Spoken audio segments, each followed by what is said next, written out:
धुरंधर सिनेमाच्या यशानंतर ज्या रणवीर सिंगचं बॉलिवूडमध्ये कौतुक होत होतं, तोच रणवीर सिंग आता एका खूप मोठ्या वादामध्ये अडकलाय. बॉलिवूडमधून एक अत्यंत धक्कादायक बातमी समोर येतेय. Federation of western India cine employees म्हणजेच FWICE ने थेट रणवीर सिंग विरोधात नॉन कॉर्पोरेशन डायरेक्टिव्ह जारी केलाय. म्हणजेच काय, तर संपूर्ण फिल्म इंडस्ट्रीला आता रणवीर सोबत काम न करण्याचे निर्देश देण्यात आलेत. पण एका रात्रीमध्ये असं काय घडलं की बॉलिवूडच्या या सुपरस्टारवर ही वेळ आली आहे? बघा, यामागे कारण आहे दिग्दर्शक फरहान अख्तरचा बहुप्रतीक्षित असलेला सिनेमा डॉन 3. डॉन 3चं शूटिंग सुरू व्हायला अवघे 10 दिवस बाकी असताना रणवीर सिंगनं अचानक या प्रोजेक्ट मधून माघार घेतली. विचार करा, एका मोठ्या बजेटच्या सिनेमाची तयारी अगदी अंतिम टप्प्यामध्ये असताना मुख्य अभिनेत्यानंच फिल्म सोडली तर निर्मात्याचं किती मोठं नुकसान होईल. अगदी तसंच काहीसं घडलं. रणवीरच्या या अचानक घेतलेल्या निर्णयामुळे निर्मात्यांना जवळपास कोट्यवधी रुपयांचं आर्थिक नुकसान सहन करावं लागलंय.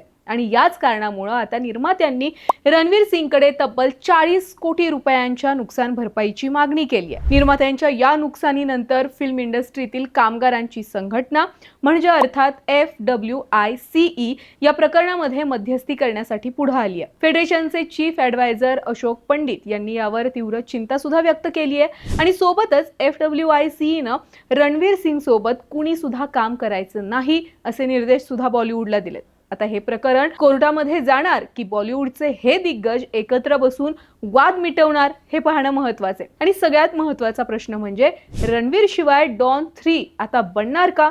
तुम्हाला काय वाटतं? रणवीरच्या जागी कोणता हिरो डॉन म्हणून असायला पाहिजे? तुमच्या प्रतिक्रिया कमेंटमध्ये आम्हाला नक्की कळवा आणि हो, ऑनलाईन नेत्याला फॉलो आणि सबस्क्राईब नक्की करा.